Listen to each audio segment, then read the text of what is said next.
It's been a while since I've had a look at mini PCs on the channel, but this one seems wildly powerful for its form factor in a way that potentially isn't stupid, but you never know with this stuff, so let's have a look.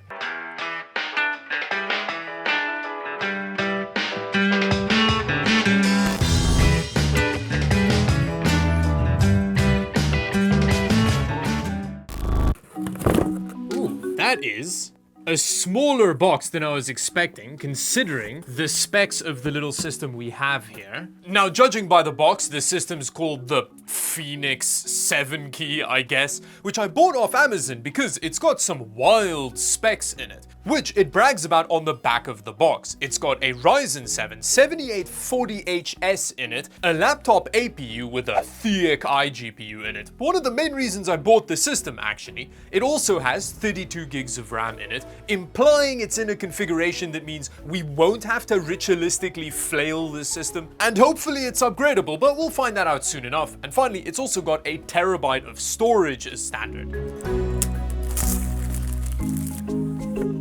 Hello.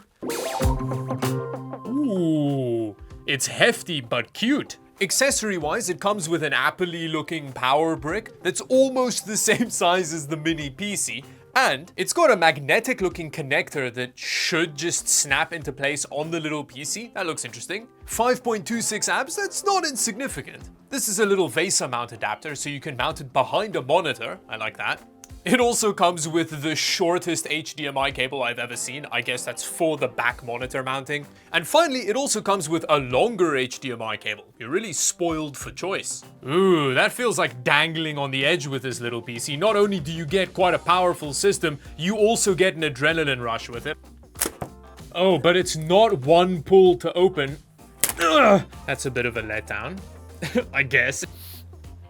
It kind of baits you in with this smell because from a distance, it smells like you might get that neutral, clean apple smell, but the moment you get it up to your face, it's a strong bleach smell. Smell aside, build quality's great, and I like the way it looks. It's this aquamarine-y brushed metal with ventilation all over the place, hinting at its power. The rear I/O is pretty good. I like the inclusion of dual USB-C ports so you can dongle the crap out of this thing, and the Ethernet is 2.5 gigabit. Fancy.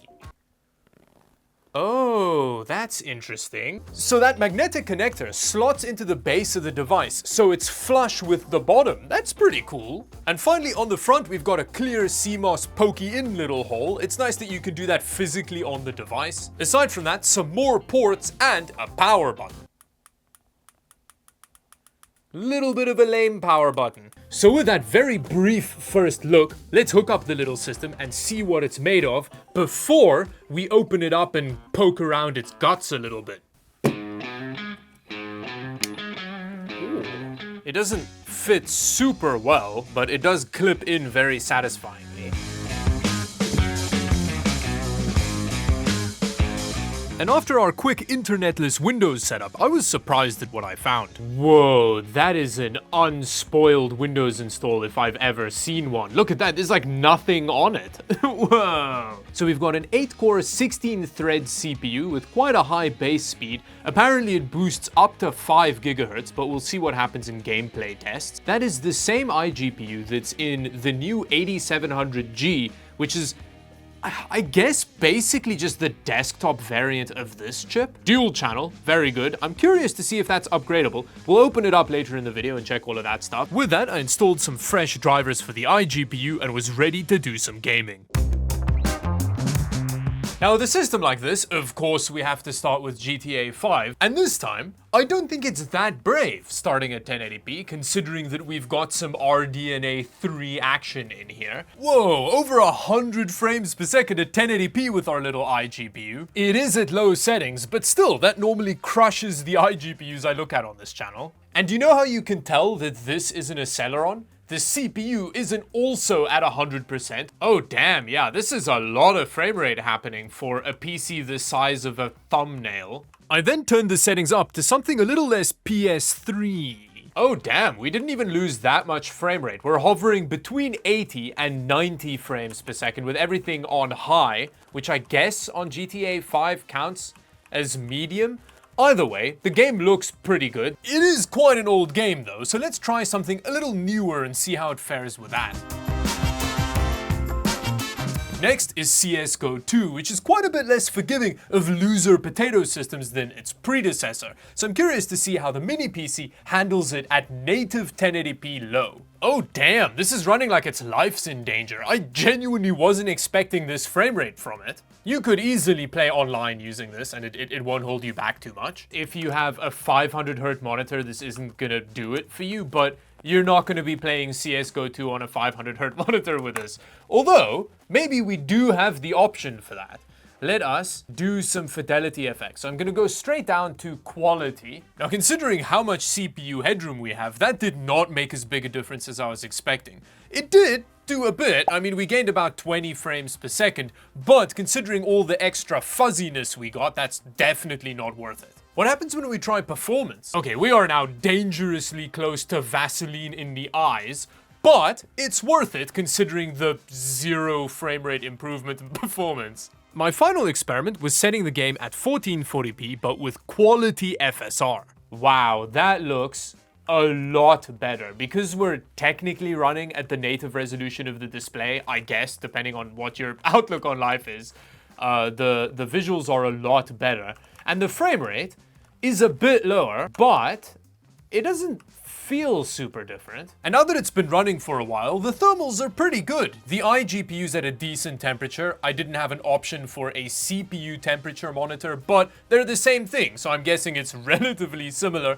And noise-wise, it's fine. It's audible, but not obnoxious. Now, Doom Eternal does not feel very happy. At 1080p low settings, we're getting a decent frame rate, but it feels kinda sickly. And it's weird because the frame time graph doesn't give us any indication of the problem either, but it's quite a stuttery looking image and it feels input laggy. This is not a great gaming experience. This is Battlefield 5 at 1080p low, and it's over 100 frames per second, which is kind of wild for the kind of PC that this is. It doesn't look amazing, but we're not running at our native resolution. So if this was a 1080p monitor, it would look way better than it does now. And yeah, this is easily playable Battlefield 5. That's pretty cool. Now at Cyberpunk, at 1080p low settings, this is where we're starting to run out of juice a little bit with the mini PC. 40 frames per second isn't that bad on paper, but there's quite a bit of latency. It's not feeling great. I wouldn't want to play a game like in this state. I think we're gonna have to do performance fidelity FX here. Okay, with performance is the first point where I'd say that the game is now playable. You know, it doesn't feel complete butt cheeks, but it is starting to look a little butt cheeks. Whoa, okay, The Last of Us at 1080p low settings, granted this is the low preset, but we're getting a stable 60 frames per second that looks kind of fuzzy. Wait a minute, are we rendering at native resolution here? Oh, okay, that explains it. That really does. Back at native 1080p, yeah, no, that's not nearly as good. It's running way worse. But it doesn't look like that feeling you get after you haven't brushed your teeth in a while, so, you know, there's that. Generally, Fortnite's feeling really good. This is a super playable result, and this is at native 1080p. In fact, this little system is perfectly usable for 1080p esports gaming. Dota also runs, not spectacularly, but very usably. And aside from the gaming performance, the CPU is surprisingly powerful. It benchmarks real well. A lot of power in a very small system, which now I think we should tear down to see how upgradable it is. I can only see 4 screws, and then hopefully we can get its booty off.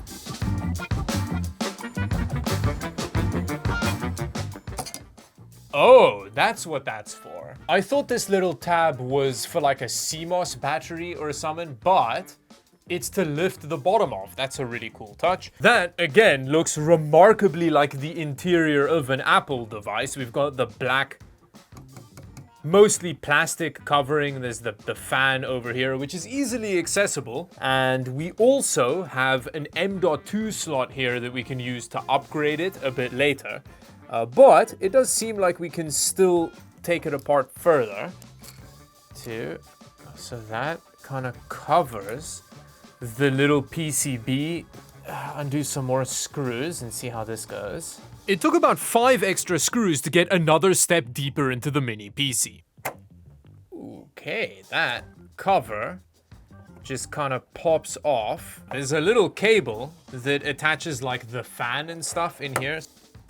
Hey, there we go. And then here is the second M.2 slot we mentioned earlier, which has a ribbon cable going underneath that looks suspiciously like it's from an Apple device. Next to that lives the non-soldered down RAM. Both slots are occupied, but still replacement can happen. There's also a solid bit of power delivery showing there. This is quite a neat little interior, which I think we can quite easily access deeper down. We may just have to pull this up. Unfortunately, pulling up wasn't as easy as anticipated. Shimmying out a tightly fitting little motherboard is always quite nerve-wracking, but eventually it popped free.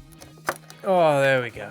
And then on this side, there's not a whole lot for us to interact with, but it's always cool to have a look. The CMOS battery is kind of stuck down under here. And then finally, the heatsink isn't Herculean by any stretch, but it's all copper. And as we saw from the temperature tests, it performs pretty well. All in all, it's a beautifully packaged little system. The interior is very nice. However, that beauty does come at a cost. I paid about 800 Canadian dollars for it, which is a lot for a mini PC. I think its main use case is probably like a powerful console emulator, but for that, I think it's still too expensive. So let me know in the comment section down below what you think the main use case would be for this, and if you think it's worth the money. And yeah, until the next video, thank you very much for watching. Bye bye.